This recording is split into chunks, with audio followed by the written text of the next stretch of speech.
Hey guys, welcome to another episode of the Brentford Save here on FIFA 21. We kick things off with Ghent in the Europa League as we look to stamp our authority finally on this group stage. Then we've 5 other games in the month of November. We'll sim Ghent at home, play Norwich, we'll sim Mulder depending on the result against Ghent. And then we'll play Arsenal and figure out which of the two between Leeds and Newcastle to play as well as we push through the month of November towards the January transfer window, where we do have some money to spend and we'll have more money to spend as we agreed transfer deals in the last episode for a couple players to leave us. Now, I'm going to sim Ghent with my full strength 11, hoping to get the victory. And then I want to play against Norwich. How is that team losing to Ghent? Tell me how my first team is losing to Ghent. Come on. That team should not be losing to Ghent. Lads, that's not acceptable. You're not the first name on the team sheet, Wisser, but show me I need to play you, mate. I can't believe that. So we will certainly then play Mulder. We'll play Norwich, we'll play Mulder, and we'll play Arsenal. We'll sim Leeds and we'll sim Newcastle, and we'll hope to get ourselves further up the league table. Now, because that game against Ghent was just 3 days ago, Norwich are bottom of the table currently.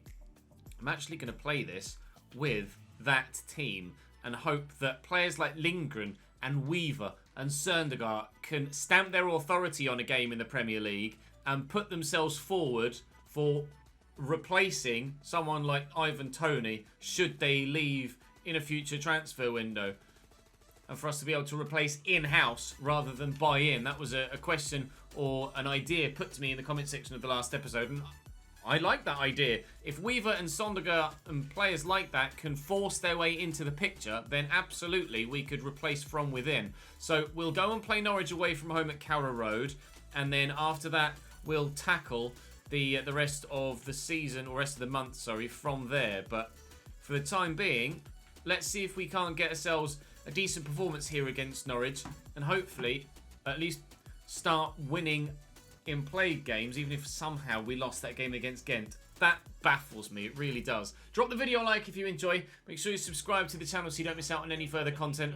We might as well just skip straight to the game and I'll quickly show you their starting lineup. So Michael McGovern is in goal for Norwich. Max Aarons, Grant Hanley, Rocky Bashiri and Dimitris Giannoulis is their back four. Kenny McLean, Pierre-Lise Melu as the two central midfielders. Milo Rashica, Poachetta is out on the left-hand side. Kieran Dowell at cam and Adam Ida up top. So it's a 4-2-3-1, I imagine, that they're playing then.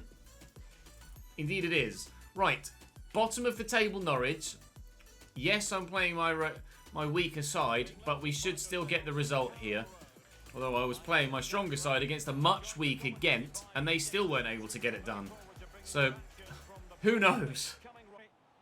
Lindgren, my first opportunity to use him in a play game so far. Søndergaard drawing Poachetta across to him, and Röslu could send Johan Wisser in behind here. He's onside, Wisser, and will drill it across, and there is Elliot Weaver. The question was, can we replace from within?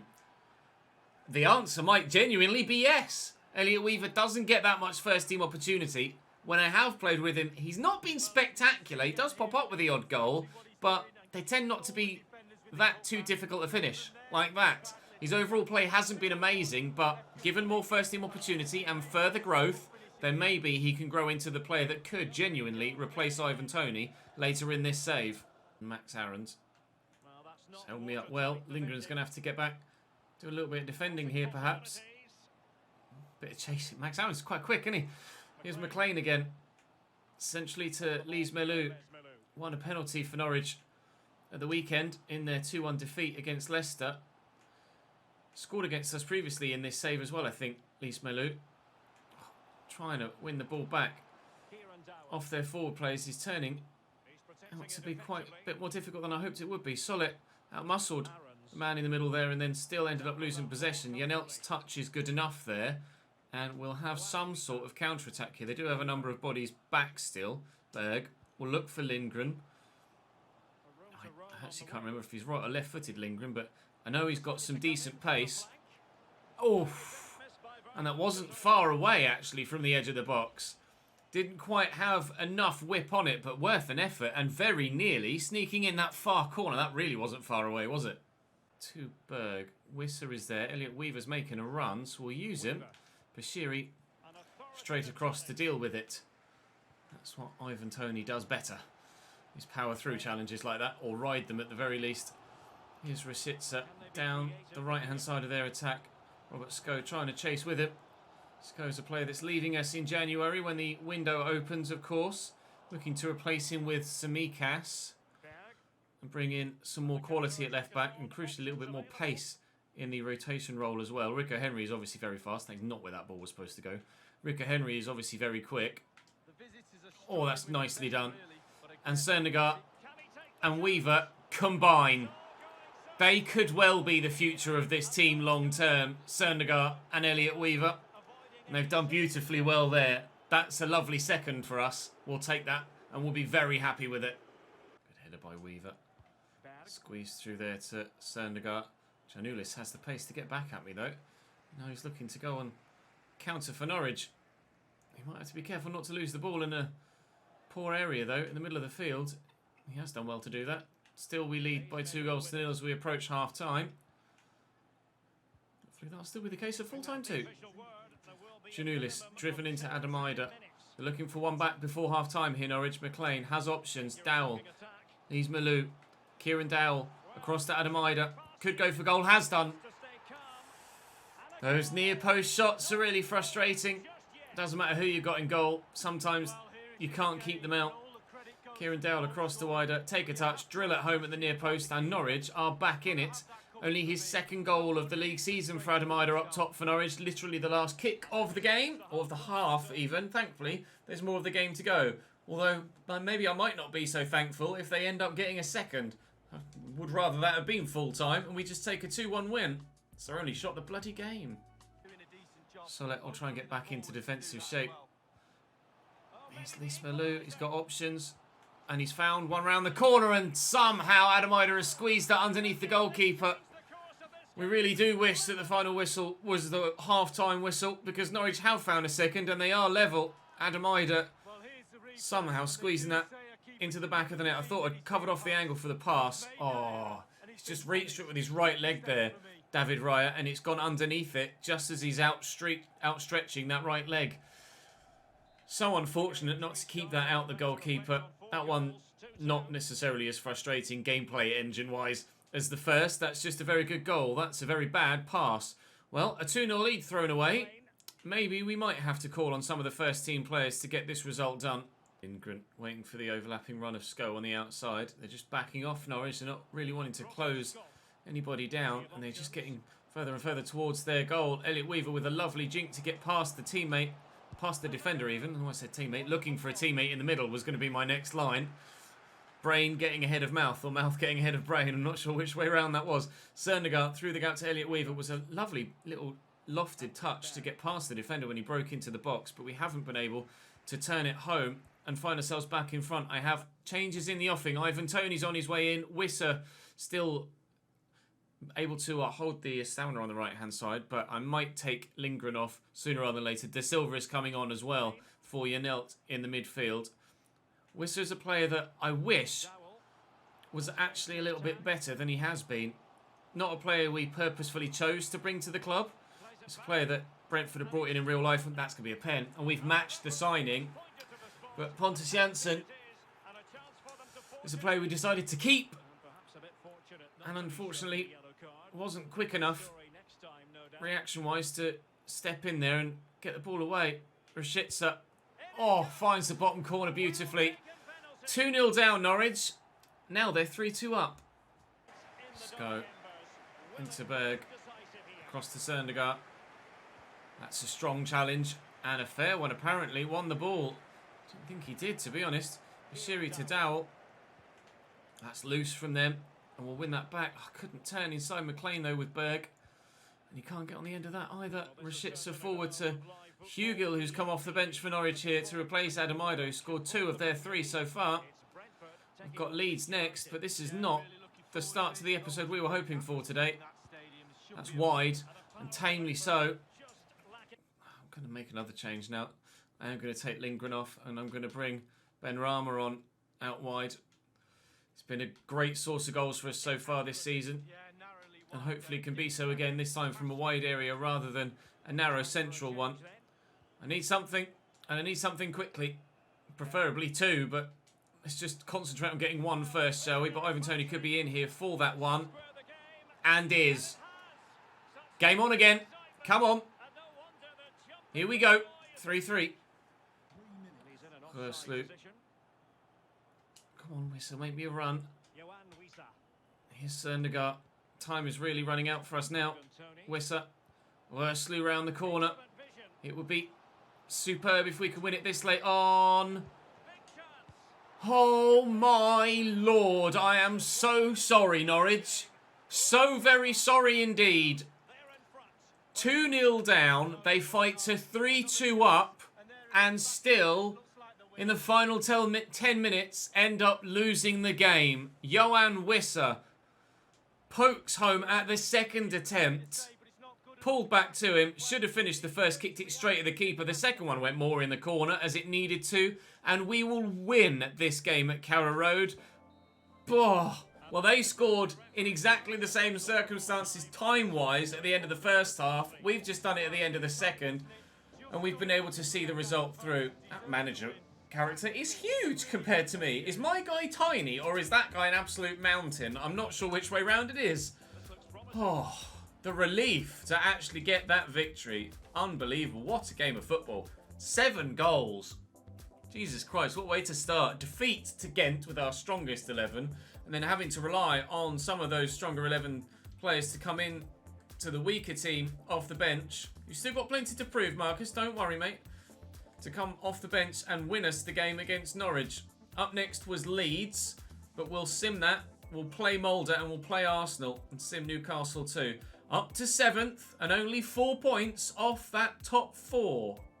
Right, simming Leeds then, who are currently 17th and battling relegation for the 2nd season in a row, Leeds United, and we get a 2-1 win there against them. We took the lead through Ben Rama. Llorente pulled one back, and then Ben Rama actually scored again. So a brace for him. Ava Banega playing for Leeds, coming off the bench for Diawara. Well, we could beat Leeds in a sim with that team, but we can't beat Ghent. Something odd about that. Paris Magoma is continuing to grow, which is of no relevance whatsoever, unfortunately, for him to his career at Brentford. Up next, then, a game for us against Mulder, where we absolutely need to win. Ellingson with the first corner for Mulder of the game. Delivered in, and delivered well. And Rico Henry, at 2 attempts, tries to get rid of that, and it just cannons free to David Raya, thankfully. Now, if I can play the right ball all the way down the line here, which we can't do, we could have sent Mbermo in behind at the other end. It was a risky pass to play, but one that really could have paid off had we been able to get there. Brian Mbermo is now actually our highest rated player at 84. He's grown exceptionally well throughout the course of this save, and I'm actually very surprised to have him be as high rated as he is, but he's getting better and better, Brian Mbermo, and it won't be long before we start getting serious, proper serious interest in him. Ivan Toney's in here, though, and Ivan Toney will not miss that. We lead by a 1-0. Early doors again, and this time I will not relinquish the lead. Thank you very much, Norwich City. Feyenoord take the lead against Ghent, which is exactly what we need in that game. We need Feyenoord to win, and we need Ghent to lose. And then we need to beat Feyenoord in the final match day to ensure that we can progress from this group stage. I'd be devastated if we get knocked out the Europa League at the group stage 2 seasons in a row. Damsgaard with a looped ball towards the back post. The keeper can tip it away. And 5 minutes before half-time, still we look the more likely to score the next goal. Oh, if Lamptey could have stayed on his feet, he might have been able to keep that in. But no second goal yet. Bryn Hildson, evidently the go-to guy for them in attack. Here's Grudem. Nice tackle by Jensen. It's not going to fall free to anyone in a red and white shirt, though. Ellingson. Back to Hussein. That's a nice little ball into Grudem, who's got some space here. Still able to force them backwards. Feyenoord take a 2-0 lead, so it looks like they're going to get victory away from home in Belgium. Dutch versus the Belgians, and it looks like it's going to be the Dutch that come out on top. Jensen, poke that through. Where's the space? There's the space. Come on then, Mikkel. Let's get that second goal. Let's see this game through, please. Thank you very much indeed. A victory in the Europa League on the way by the looks of things. At last, we have had...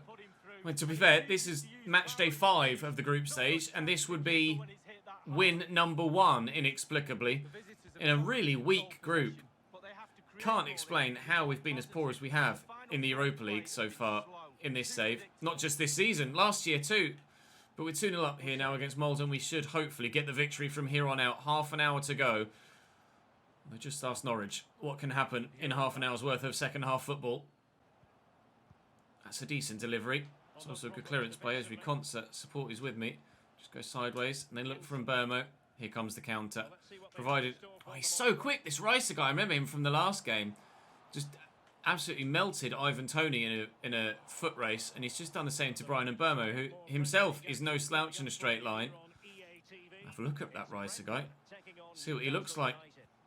He's been really good in both games against Mulder. Unfortunately for them and for him, they don't look like they're going to get the result on this occasion.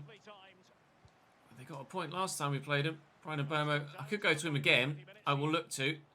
And Ricer this time isn't near me. Tony's onside. There's Ben Rama just to make sure. There's a third. Game over. Would only be a consolation goal for Mulder if they get one now. This is exactly the result we needed when we needed it as well. The result against Norwich was the overall result we needed. Although it didn't necessarily come in a manner that was that good for the nerves. But in the end, we're able to squeak out a 4-3 win against Norwich, and we've just strolled to a 3-0 win here against Mulder. This is how I thought the whole of the group stage would be for us this year. But we've had to... Well, the fans certainly know how important that victory is as the whistle goes and they scream out in jubilation. We get the victory by 3-0, and Feyenoord get a 2-0 win against Ghent. That draws us level on points with Ghent, I think. So I believe it hangs in the balance for the final match day weekend in the Europa League as to what happens. We are currently, because of the head-to-head with Ghent, behind them. So we need Mulder to avoid defeat. We need Mulder to do us a favour against Ghent because we lost that game by 2-1. The goal difference isn't important. It's done on head-to-head and we're behind Ghent. So if Ghent beat Mulder, we are out regardless of whatever happens in our game. Right, Newcastle next. We shall simulate that and then go and play Arsenal in the midweek. A little bit later on, was it Thursday? Wednesday. Sunday to Wednesday. Jesus, the fixes are coming thick and fast now, aren't they? And we're not even at the December Christmas period yet. Johan Wisser wants to play. You can do, my sunshine. Play that team. Sim here against Newcastle and hope to get at least a point.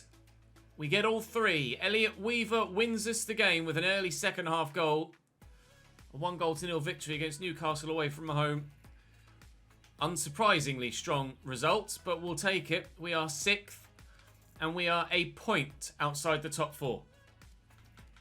The season is coming to us. We had a really frustrating slow start, but the season is coming to us now. Arsenal are right behind us in 7th. We absolutely need to ensure that we avoid defeat at the very least here at home against the Gunners.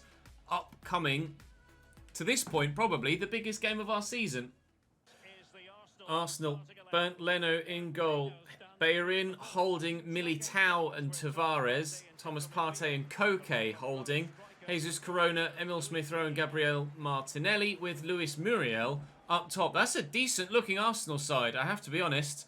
Much better than the one they field in real life right now. Certainly much better than the one that they played against City, that's for sure. We got hammered then. Hopefully we can do some hammering of them here, but it's going to be the most difficult game we've played so far. On paper. Probably on grass as well. No offence to Norwich. That was a difficult result to get, but this is probably going to be an entirely different prospect. Jensen. Well, they backed off a little bit, but not far enough. Norwich take the lead against Tottenham. That's a nice ball over the top to Martinelli, who's out-muscled here by Tariq Lamptey. There was some questions asked of whether he'd have the physicality to deal with the sort of play that, or play style that we put out. But he's dealt very well, Tariq Lamptey, with everything that we've had thrown at him so far in his time at Brentford. And I'm very pleased with the signing. I'm also very pleased that Ivan Toney is still with us. We lead by a goal to nil. Jesus Corona down the wing for Arsenal. Their new number 7. Still unsure in real life as I record this whether Ronaldo will get his number 7 shirt at Man United. I believe they're appealing to try and get him it. They've already submitted their squad numbers, and once squad numbers are submitted to the FA, you can't change your squad number. It's locked in unless you appeal to the FA and obviously have mitigating circumstances. But never in history has an appeal for a player's number to be changed actually been given. Don't know how many appeals there have been in history for a player's number to be changed, but all I know is that it's never been done.